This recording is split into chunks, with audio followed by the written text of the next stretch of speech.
Hello everyone, it's Aiden here from Push Square. It's Monday, and that means we have another weekly review for The Last of Us TV show, this time for episode 2, entitled Infected. Now, just the same as last week, we're going to get into some spoiler details today, so if you're looking for something a little less spoilery, you can head over to the Push Square website to read my written review. I'll leave a link down in the description. And if you haven't played the games, you don't need to worry. I'm only going to be talking about things in comparison to the game regarding to the events of this episode. I'm not going to get into anything that happens past this, so I'm not going to spoil you there. Anyway, this episode opens up in Jakarta 2 days before the outbreak. I like that we're getting to see additional aspects of this outbreak, that it's happening worldwide. We're getting to see the discovery that Cordyceps has jumped to humans now. But what I loved the most was how it does that very The Last of Us thing where it quietly lets the horror set in, and it is in this quiet moment with this woman, the biologist, sitting there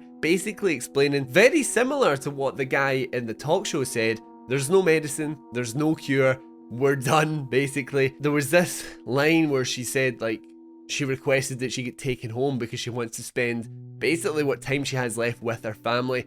I thought that was quite chilling, and then, of course, the concept, the origins of the concept of blowing up the cities to at least slow down the spread of infection. I like that we're sort of filling in those blanks, similar to what we got with the first episode. It's slight expansions of lore within the Last of Us universe, and as you may know, I'm a big fan of said lore, so it's great to see this in television format, to actually see it rather than read it, basically. But anyway, we jump ahead 20 years into the post-apocalypse, and we have Joel, Tess, and Ellie travelling through one of those bombed cities just outside of the Boston QZ. I love the dynamics between the characters in this episode. Joel and Tess really testing that relationship, really delving into, I suppose, the hierarchy of their relationship, because Tess is the boss between the two of them. But I like the way that she's sort of egging him on, almost manipulating him in a sort, because Joel is very closed off. Once they discover that Ellie's infected, he wants nothing to do with her, but there is that little glimmer of hope in Tess that I think is rearing its head a little earlier here than what it did in the games,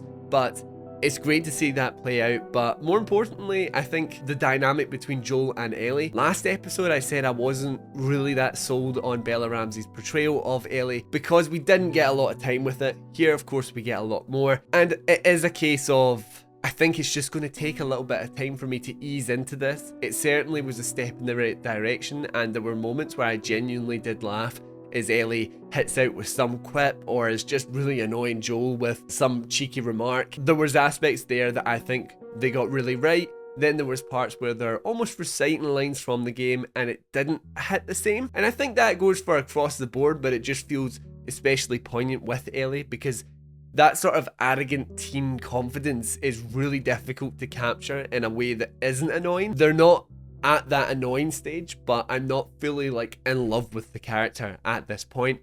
But of course, I think, like I said before, it's going to be a gradual process. But then let's move on to what was my favourite part of this episode, and that was the introduction of the infected. What I really liked about this episode was how different the infected are from what they are in the game. Last episode we found out that they infect with tendrils rather than spores. Now I get 100% why that would be included, just from a cinematic standpoint. Having your characters in smog with masks on, it might not be the most entertaining. The tendril thing, I was like, oh, I'm not 100% on it, but now seeing that it's actually being implemented into how the infected work, I'm far more on board. Now my heckles did get up a little bit when I first saw that they were changing things so much. Having that actually come into effect in this episode, I thought it paid off in spades. They are connected through miles of tendril networks, and basically if you step in a route over here or you kill one over there and they're connected, then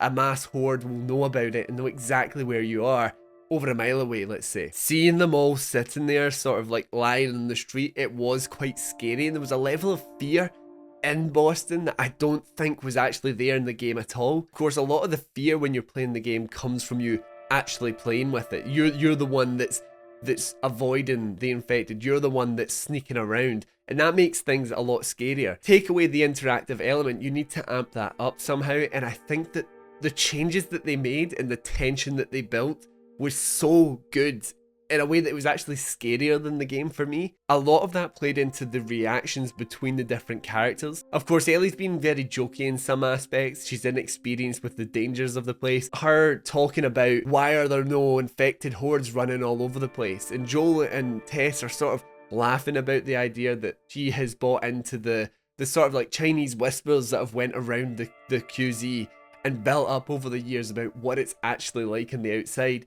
But then when they are genuinely in danger, the look in their faces, when you have these seasoned smugglers, when they look scared, that's when it really amps it up for you. And the introduction to the clickers was flawless, I thought. They look incredible, like genuinely so game accurate, and it looked fantastic. It sounded incredible.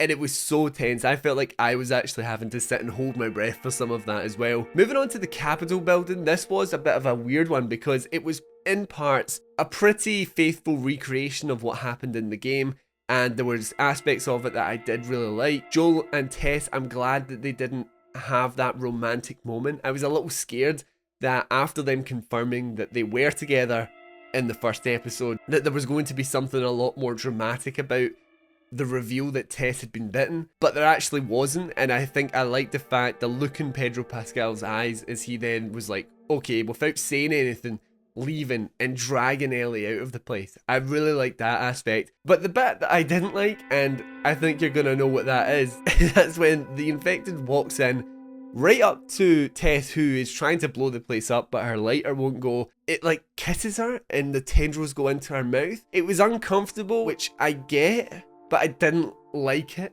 because I just felt like Tess wouldn't have stood there. Her whole thing in the last one was, I'm not going to turn it into one of those things, you have to let me stand and fight.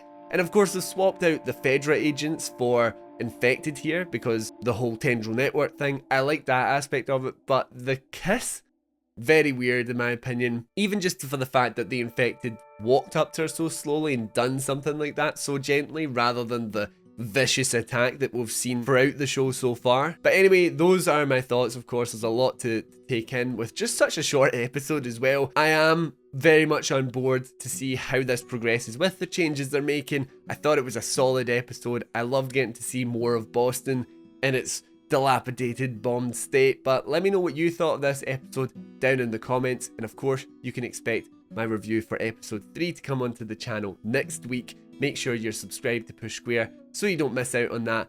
And thanks for watching, guys. I'll see you next week. Bye.